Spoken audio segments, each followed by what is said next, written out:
Olá, segunda série do ensino médio. Vamos à nossa aula de história de número 5, o pensamento liberal e os movimentos sociais, desenvolvimento e crítica. No transcorrer do século XIX, transformações associadas à Revolução Francesa e à Revolução Industrial contribuíram para o triunfo do capitalismo liberal. Então, no século XIX, a gente vai ter essa junção, né, de Revolução Industrial, Revolução Francesa, eles vão caminhar juntos para o triunfo do liberalismo e do capitalismo, né? São faces de uma mesma moeda, né? No plano econômico, com a expansão da industrialização, consolidava-se a atuação de empresários de acordo com os princípios econômicos liberais. No plano político, buscava-se garantir a defesa da propriedade e a igualdade jurídica por meio da construção de uma Constituição de caráter iluminista.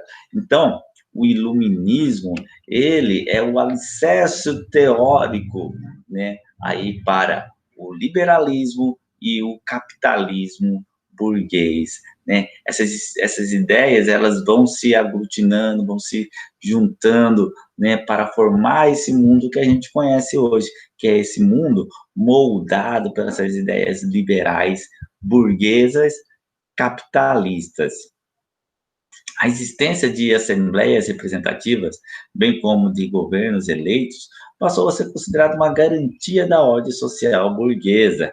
Então, até a conquista burguesa, o que existia, né, pelo menos na maior parte dos países ali da Europa, ou os reinos que existiam ali na Europa, já que essas nações estavam ainda por nascer, eram governos de caráter absolutistas, com respaldo religioso, né? Era praticamente teocracias, né? Porque o rei se colocava ali como um representante de Deus na Terra.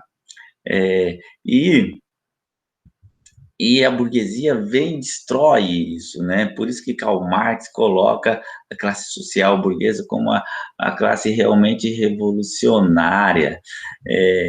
E aí ela vai conseguir, né, tirar os reis absolutistas do poder a muito custo, a muita luta, né? Nós vamos ver que os reis vão tentar voltar no poder depois da era napoleônica. Então, vai precisar ter muita luta, né? E aí depois vão começar a ter as contradições dentro aí das ideias liberais burguesas, que vai alimentar o surgimento de sua antítese, né, que é a classe social proletária, que vem ali, que é alicerçada teoricamente pelas ideias de Karl Marx. Então, é assim que vai nascendo, né, ali no final do século XIX, vai nascendo esse mundo que a gente conheceu no século XX e que temos vivido aí no século XXI, né, de ainda bastante contradição aí dentro das ideias liberais, né, porque muitos governos, eles são liberais em um ponto, conservadores em outro, né, então, espero que aqui a gente consiga entender cada vez mais, né, esse mundo que a gente vive. O desenvolvimento industrial levou à formação de um proletariado com reivindicações que contrariavam os interesses burgueses, né? É isso que eu estou citando. A burguesia cria sua antítese. A burguesia, o liberalismo, na Revolução, conseguem derrotar o absolutismo, mas eles não completam a sua revolução, né? Até mesmo porque não há mais interesse em completar a revolução. Aquelas ideias que nós temos da Revolução Francesa, liberté, égalité, fraternité, né? Depois que a burguesia toma o poder, né, usando até um palavreado sul, ela vira para o proletariado e dá um pé na bunda, né? Os sans-culottes ali, aquela classe que ajudou a conquista do poder, é colocada de lado. os jacobinos, né? A gente teve aquele momento jacobino, mas depois o que vai ser implementado vai ser a vontade dos girondinos, né? Que vão ser esses burgueses mais alinhados aí com a ideia de desigualdade social, né? Então, a liberdade, sim, liberdade para os burgueses, igualdade só para uns, fraternidade, né? Nem sempre. Uma de suas principais reivindicações era a implementação, né, do voto universal, que garantiria representantes de trabalhadores junto dos governos. Então, naquela época não podia, o voto ainda era censitário, né? Hoje nós temos liberdade, mas mesmo assim a maioria dos governantes são representantes das elites, né? Que é alimentado por quê? É alimentado nesse pão e circo que a gente vive, né? A maioria das pessoas estão deslocadas do pensamento político, né? Elas não compreendem política, não entendem de política, não votam naqueles que os representam, né? Então, e por isso que, apesar de hoje o voto ser universal, a elite, né? E essa elite, a elite burguesa no mundo que nós vivemos, continua no poder, né? E continua as reivindicações delas prosperando junto aos governos, enquanto as do povo, né, vão ficando de lado, né? E isso se dá, né? Porque lá naquela época eles acreditavam que dando voto para o povo ia colocar representantes do povo no poder, né? E hoje que a gente tem, a gente vê que isso não acontece. Em 1838, 1958, né, 20 anos aí, o cartismo, né, destacou-se como um movimento que reivindicava em um manifesto chamado Carta ao Povo, o fim do voto censitário, a instalação do voto secreto e a remuneração dos deputados eleitos. Olha só como que é contraditório, né, o pensamento. Eu sempre acho graça nisso porque eu vejo um povo aí bombando na internet aí, reclamando. Olha só, o que reivindicam hoje é que os deputados não recebam, né, que os deputados não tenha recurso, né? Mas daí eu falo, putz, né, o pessoal que discute hoje, putz, mas lá o povo estava pedindo que o deputado recebesse. Mas peraí, deixa eu entender. Vamos lá, você vai entender agora comigo. O que eles queriam? Eles queriam, né? Porque quem que tem condição de poder participar da política e deixar o trabalho? O rico. Não dá para alguém que é proletariado deixar de trabalhar para participar da política sem receber, né? Se não tem o salário para deputado, acabaria não havendo nunca um representante do povo, porque não haveria condição, né, de a pessoa abandonar ali né, já o empresário ele pode deixar um gerente lá na empresa dele e ele participar da vida política. Então, por isso, não é que o povo queria que os deputados, né, ganhassem dinheiro. Eles queriam que tivesse a remuneração exatamente para que representantes do povo pudessem, né, ascender a cargos políticos, né, abandonassem ali sua função e tivessem um outro rendimento.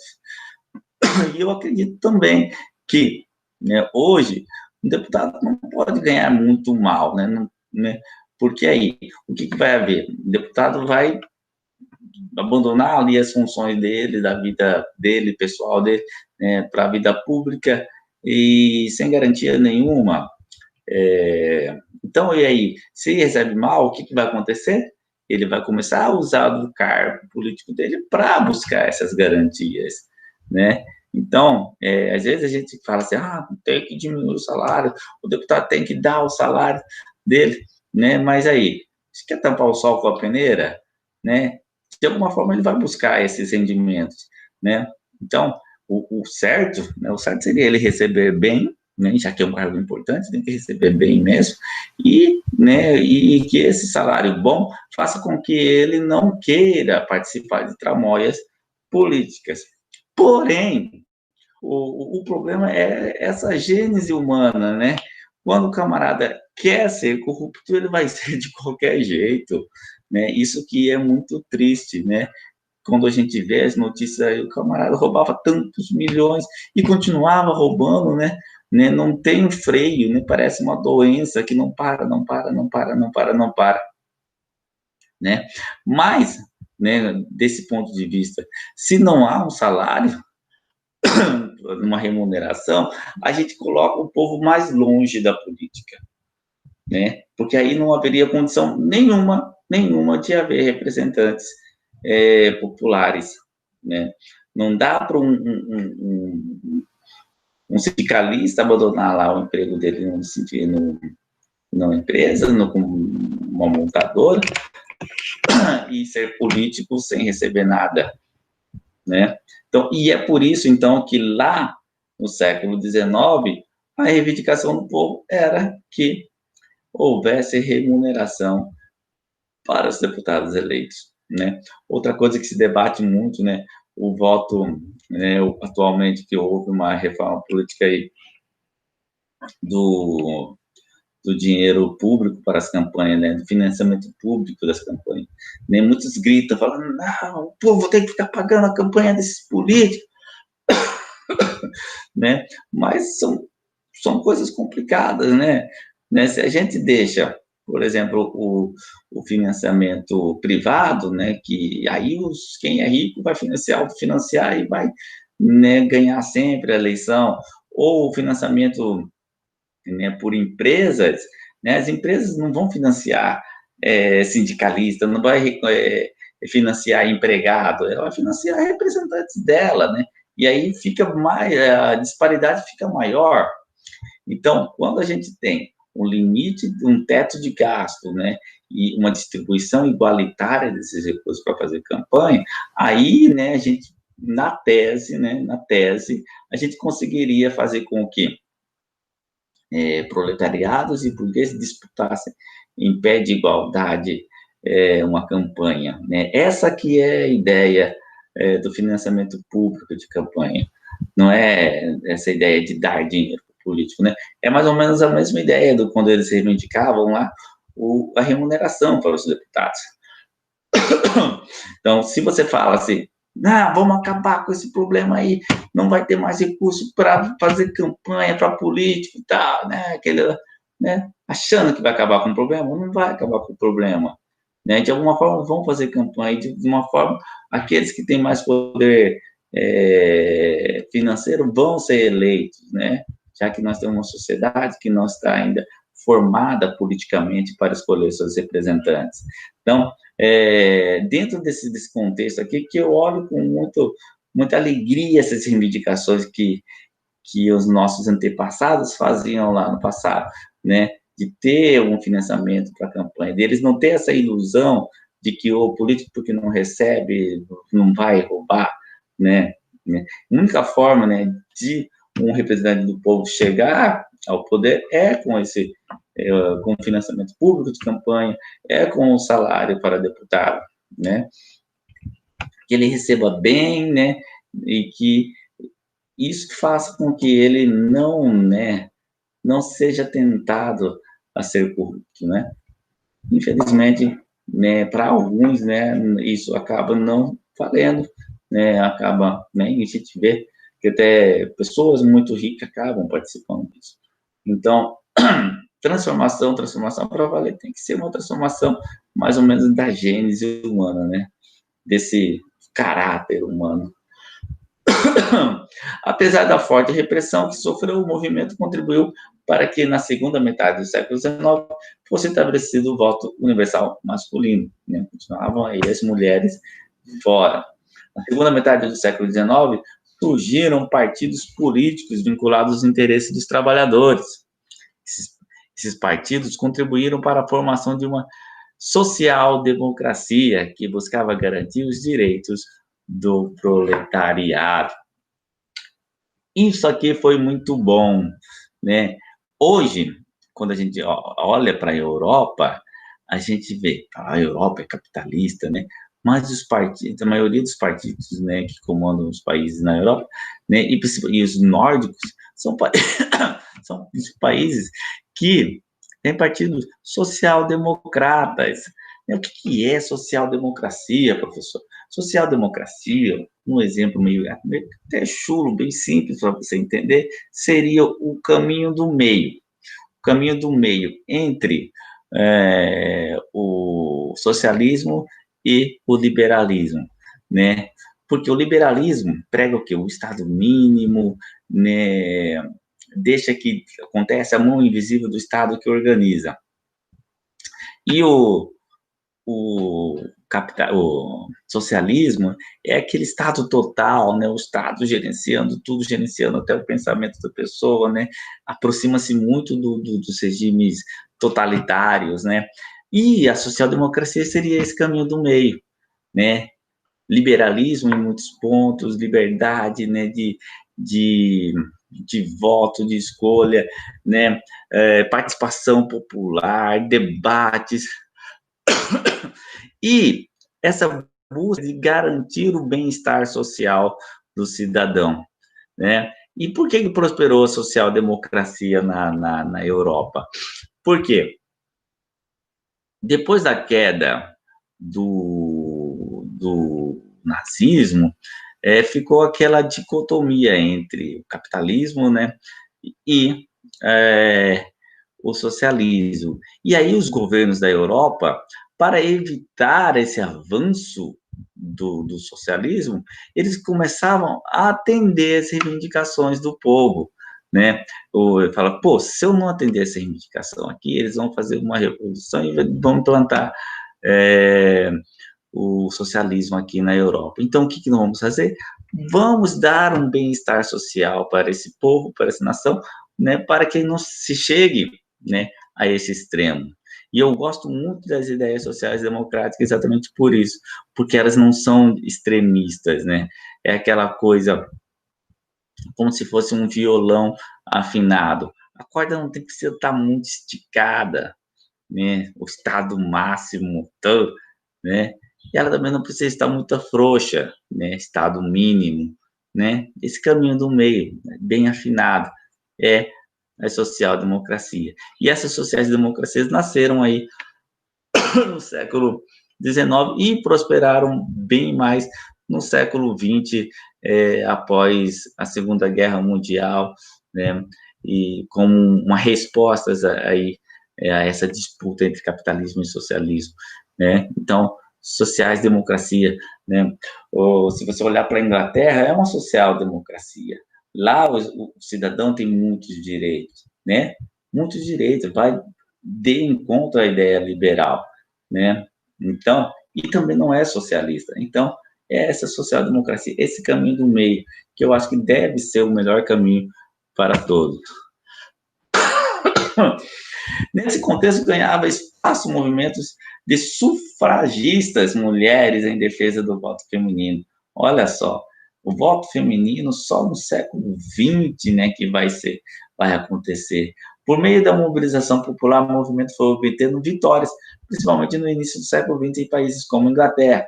Então, 1918 na Inglaterra, Alemanha 1918, Estados Unidos 1920, França 1945 e Itália 1945.